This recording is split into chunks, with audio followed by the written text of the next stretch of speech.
Paige, it was a long journey to get back here. So give me an idea of kind of what your emotions are like right now. Oh my gosh, it definitely feels good.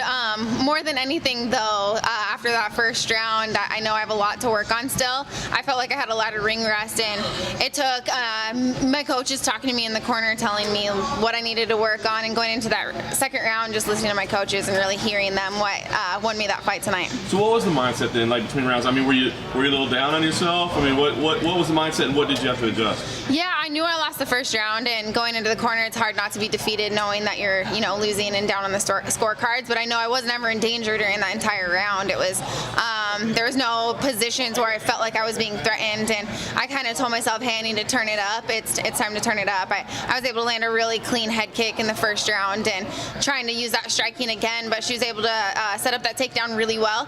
Luckily, I was able to listen to my coaches. They told me exactly what I needed to do to finish in that second round. Slick finish. I mean, is that something that you drill on that, or is that, No, I mean, I am pretty good at getting slick submissions where people don't see it. I was actually really deep on that heel hook, and I feel like if it was a guy, I would have finished it. But women are very flexible, only because women are very flexible. So she was able to work her way out of it.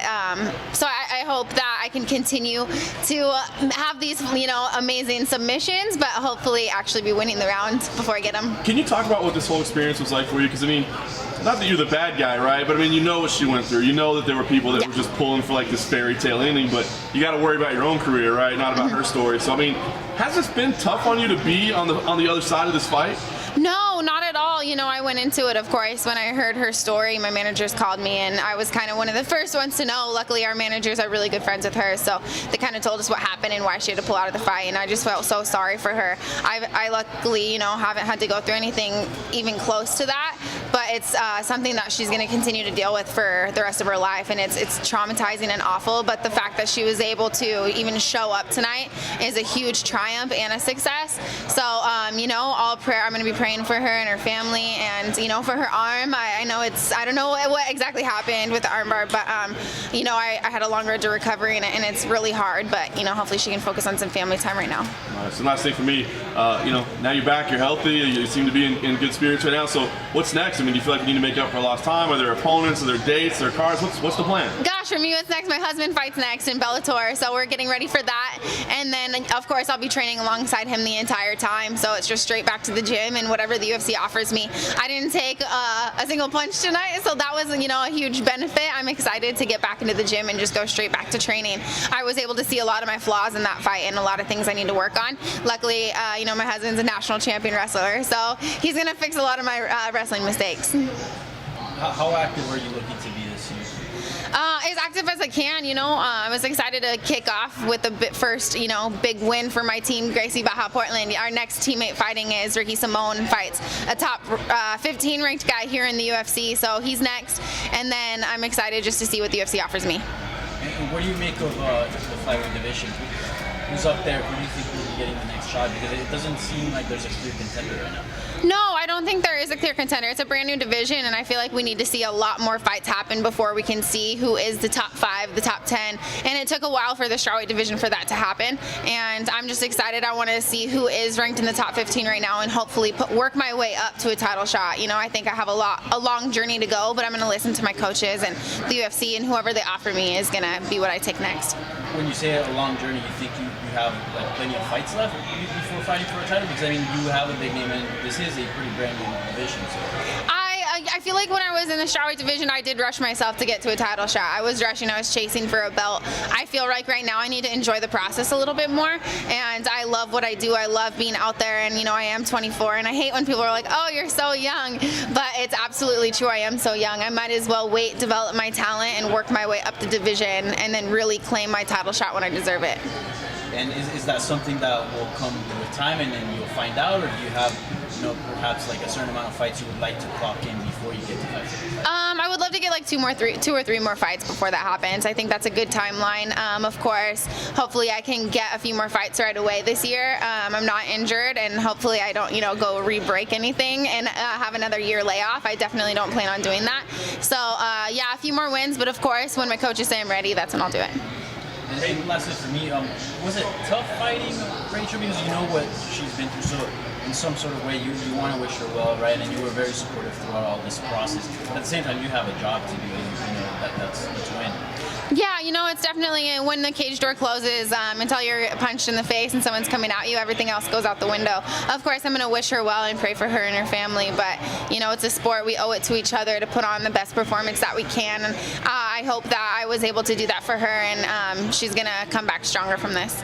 Lastly for me, and did her just staying in the fight, did that inspire you in any way? Because I know you've mentioned, like, you've been through stuff as well, and you've mentioned in your book, and here she is, still fighting for her dream and not letting her personal issues get in the way of her career. No, it's definitely amazing, and I feel like I really hope that the UFC continues to put these people on platforms, because she's somebody that people can look up to and girls can look up to. A lot of people fight battles in the dark. It's unfortunate that people like her and myself, we have to fight our battles on a platform and a pedestal for the world to see, but we need to stand up tall and use it to inspire people, and I know that she's going to do that. Paige got married late last year. How does that change your preparation going into a fight, or maybe your mentality and the nerves, like right before fight night, especially with having your husband in your corner and all of that? Yeah, it makes it so much better. It makes victory so much sweeter, especially because I know I'm doing it for us, and honestly, it makes me stay in the gym a lot more. If it wasn't for my husband, I probably wouldn't have been in the gym this entire year. Has getting married reinvigorated your love for the sport and for MMA? Because you kind of have this whole family mentality of always being in the gym now with a fighter as your husband. Yeah, we're a close-knit family at Gracie Baja, and I feel like definitely having my husband, it helps that dynamic. It was a long, depressing road, having my arm broken twice, and then even before that, only being able to fight once, so it was really defeating, but having him in my corner telling me, he knows how talented I am, and keeping me at the gym this entire time, and making sure I'm training and doing everything it takes. It's that one person that reminds you on rainy days how talented you are, so I feel like I need that. Do you guys have any separation, or is it MMA all the time? Or is there ever cool, no talking MMA at the dinner table, wrestling techniques while we're watching Netflix? No, it's pretty much MMA all the time, right? Pretty much MMA all the time. Yeah, he is one of my main, I wouldn't say training partners, because obviously we're very different weight classes, but it's somebody that I can continue to talk to and say, hey, you saw me in the gym today, what do I need to work on? It's someone you can, MMA, it's a full-time job, and, it re-inspired my love for it. Hey, we've been canvassing the fighters. New UFC title belt. What do you think of the design?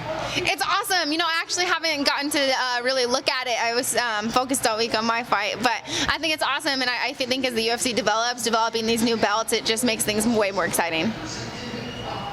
The beaver is always positive, and whether you win or lose, you always keep a positive mentality. Do you have any words in regards to your tape in New York and how you felt about the energy here in Brooklyn? I know it's not the same as MSG, but Brooklyn is...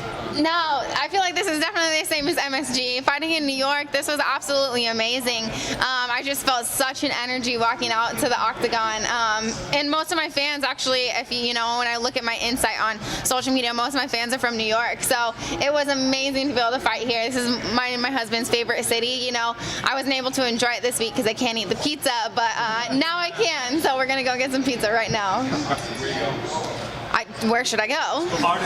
Spumoni Gardens. Okay. Yeah. All right, we'll have to fight over it. Thanks, man. Thank you.